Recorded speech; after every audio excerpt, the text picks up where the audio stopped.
The Lord bless you, heart dwellers. Thank you for being with us.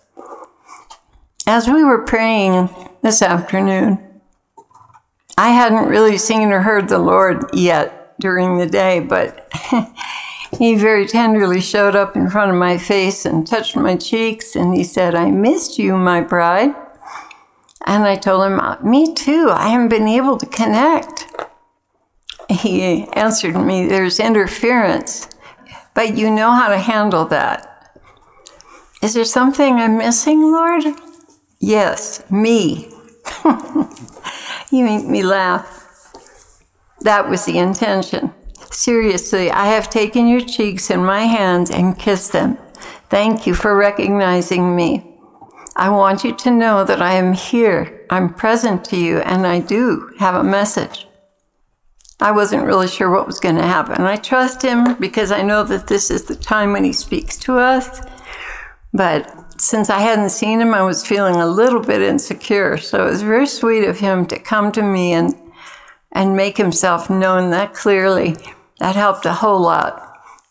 He continued, "I have seen all your efforts. I really do see them, and I am pleased with them. Even though you struggle, you don't give up.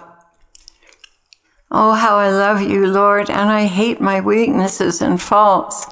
Yeah, this morning was, comedy of errors.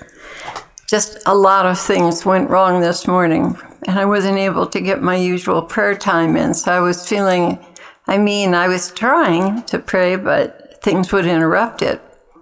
It just couldn't be helped. Well, finally, right around the time I'm supposed to quit, I started to almost connect with him.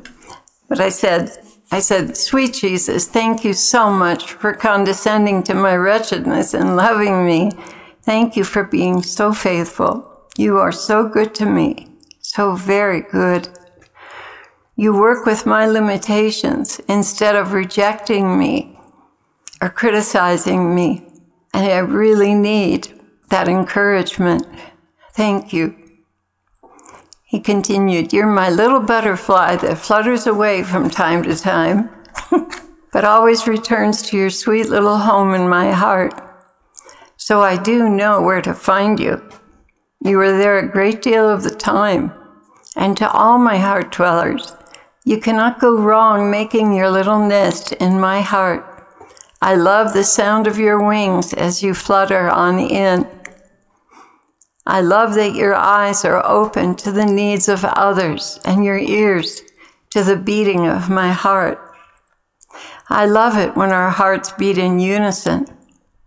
And those moments when you are one with me, the whole world is touched.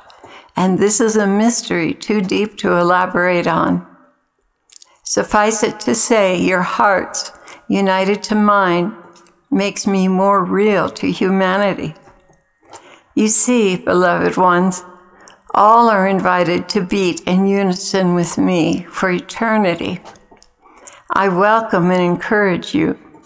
Do not be dismayed, leaving off with your regular work for a little respite with me brings a mountain of eternal good. Do not let the world bully you into caring for it. I will rarely rebuke you for that. And I was thinking of Mary and Martha. I've always kind of been a Martha. And the Lord said, "Remember how I upheld Mary's desire to listen to me over her sister's rebuke that she was not working enough. Your conscience will tell you when you are depriving others." I said, "Lord, what is the point of the message?" And he answered me, "Mary chose the better part. Mary needed me more than she needed having her house in order. Although there is time for everything, I am not rebuking you, but delight yourself in the Lord, because I delight in you." I know how hard it is for you to believe that, but I do.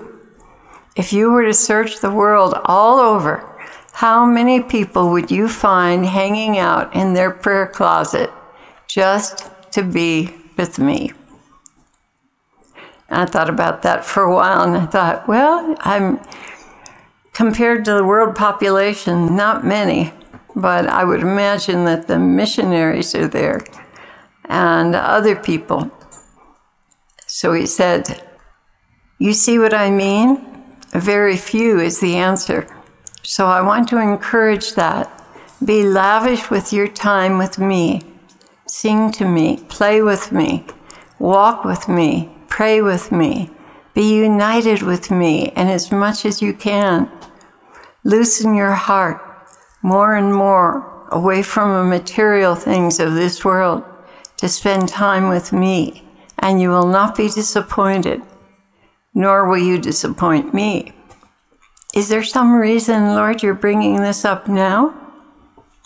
Beloved, you cannot go wrong moving more deeply intertwined with me.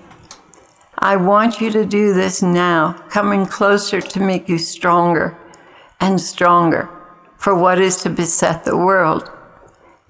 In the past week, you have had the experience of not being able to really take hold of the present moment and focus. You know what that feels like, how isolating that is when you cannot connect with you. This is how many will feel when their whole world shatters. You will be there for them. Lord, what do I do with the urge to play worship? I had an urge to play one of the songs. It was in my heart. I came over to do it. The telephone rang and Father called me all at the same time. Right? Oh my gosh.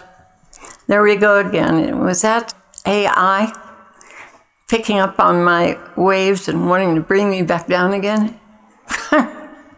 So, what do I do with the urge to play worship?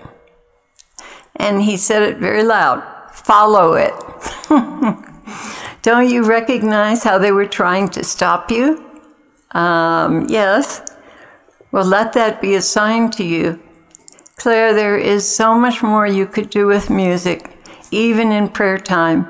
I will help you. Don't give up, and don't be afraid. I'm speaking to you, my darling spouse. I want you to play during prayer time.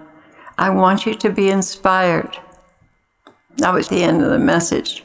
And thank you, Lord, for giving me inspiration. I needed that.